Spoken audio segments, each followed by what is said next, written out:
عملت طلب زيارة عائلية أكتر من مرة، وفي كل مرة بيتم رفض طلب الزيارة العائلية، وده بالنسبة للإخوة اليمنيين.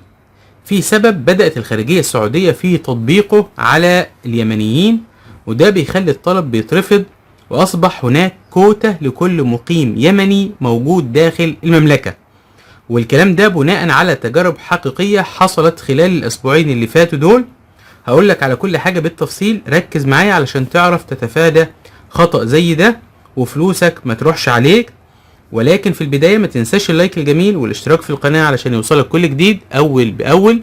ويلا بينا على التفاصيل من المصادر الرسمية وبناء على تجارب حقيقية. أهلاً بالجميع. اليوم عندنا موضوع مهم جداً، تحديث حاسم بخصوص تأشيرات الزيارة العائلية لليمنيين في السعودية. معلومة ممكن توفر عليكم وقت وفلوس كثير. طيب، لو في نية لتقديم طلب زيارة عائلية قريباً، انتبهوا، في معلومة ضرورية جداً لازم الكل يعرفها ويشاركها مع غيره، لأنها حرفياً ممكن تغير كل الخطط. بس لحظة، قبل ما أحد يقدم أي طلب لازم يعرف إن في قاعدة جديدة، والمشكلة إنها مو مكتوبة في أي مكان، لكنها بتطبق بصرامة وقاعدة تسبب رفض لكثير من الطلبات. خلونا نشوف إيش القصة. إذن، إيش هي هذه القاعدة الجديدة؟ بكل بساطة، الموضوع كله متعلق بالعدد. خلونا ندخل في صلب الموضوع. فيه حداً أقصى جديد لعدد الأشخاص في كل طلب. 5. هذا هو الرقم. ركزوا عليه كويس. حالياً أي طلب فيه أكثر من 5 أشخاص للأسف معرض للرفض. خلوا هذا الرقم في بالكم. وهنا النقطة المهمة، هذا مو قرار رسمي منشور، يعني ما رح تلاقوه مكتوب في أي موقع رسمي. هو عبارة عن إجراء أو ممارسة صارت ثابتة، والشيء هذا تأكد من تجارب ناس كثير قدموا مؤخراً، وهذا اللي يخليه خطير لأنه غير معلن. في الأول الموضوع كان مجرد إشاعة، مجرد كلام الناس تتناقله. بس خلص، الحين الوضع اختلف. بعد محلات كثيرة ومكاتب خدمات موثوقة أكدت نفس النتيجة، الموضوع تحول من إشاعة لحقيقة واقعة ما نقدر نتجاهلها أبداً. شوفوا الفرق كيف واضح.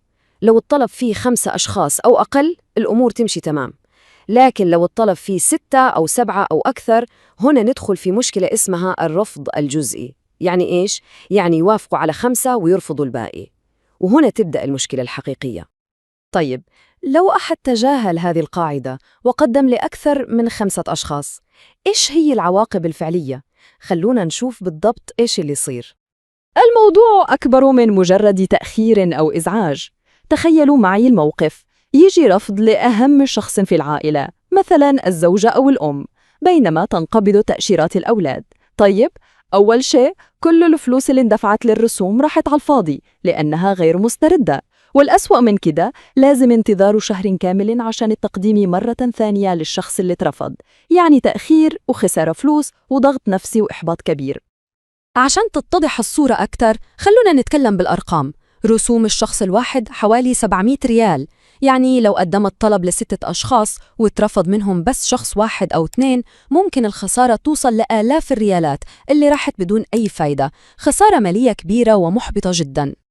وهذا هو مربط الفرس، يعني جوهر المشكلة كلها. إيش الفايدة من تأشيرات الأولاد إذا تأشيرة أمه مرفوضة؟ فعلياً الطلب اللي كان شبه ناجح صار ما له أي قيمة، وهذا هو الفخ اللي يقع فيه كتير من الناس للأسف. بس لا تشيلوا هم، لكل مشكلة ولها حل. ولحسن الحظ الحل هون بسيط وواضح جداً عشان نتجنب كل هذه المشاكل. خلونا نشوف إيش هو. الاستراتيجية بكل بساطة هي تقسيم الطلب. يعني لو العائلة عددها كبير، لازم يتقسموا على طلبين منفصلين. الطلب الأول يكون ل5 أشخاص فقط، لا أكثر. والأهم من كل هاد إنه الطلب الأول هاد لازم يكون فيه الأشخاص الأساسيين مثل الزوجة والأطفال الصغار. بعد ما تتم الموافقة على الطلب الأول، وقتها ممكن نقدم الطلب الثاني لباقي أفراد العائلة. وهذا الجدول يوضح الفكرة تماماً. شوفوا الطريقة الغلط، طلب واحد لكل 7 والنتيجة كانت رفض 2 منهم، بينما الطريقة الصح طلبين منفصلين، الأول ل5 والثاني لل2 الباقين، والنتيجة موافقة للكل. يعني واضح جداً إنه تقسيم الطلب هو مفتاح النجاح هون. تمام، الحين بعد ما فهمنا قصة قاعدة ال5 أشخاص، في كم تحديث مهم ثاني لازم نعرفه عشان تكون الصورة كاملة وواضحة. بالنسبة للوقت، الأخبار تعتبر كويسة. العملية كلها على بعضها تاخد أقل من 3 أسابيع في العادة، يعني المستند يطلع في 3 أو 4 أيام، وبعدين السفارة تاخد حوالي أسبوعين عشان تخلص الجوازات، يعني المدة كلها تقريباً 20 يوم بالكثير. وهذا تغيير جوهري مهم جدا لازم ننتبه له. التأشيرات اللي تصدر حاليا هي لدخول مرة واحدة بس ومدتها 90 يوم، يعني موضوع التأشيرة متعددة الدخول موقوف حاليا. لازم الكل يخطط لزيارته على هذا الأساس. طيب، غطينا نقاط كثيرة ومهمة. خلونا نلخص كل شيء ونركز على أهم النصايح اللي لازم تكون في بال أي شخص بيفكر يقدم طلب. الزبدة والخلاصة من كل هذا الكلام: أولاً، القاعدة الذهبية: لا تحطوا أكثر من 5 أشخاص في الطلب الواحد أبداً. ثانياً، لو العائلة كبيرة قسموا الطلب وأعطوا الأولوية للأشخاص الأهم في الطلب الأول. وأخيراً، خلوا في بالكم إن التأشيرة راح تكون لدخول واحد فقط لمدة 90 يوم. الالتزام بهذه النقاط هو اللي بيضمن عملية تقديم ناجحة وبدون مشاكل. وفي النهاية نترككم مع هذا السؤال للتفكير والمشاركة: لو شخص بيقدم لأول مرة وبيمر بكل هذه الإجراءات، إيش هي أهم نصيحة ممكن نقدمها له؟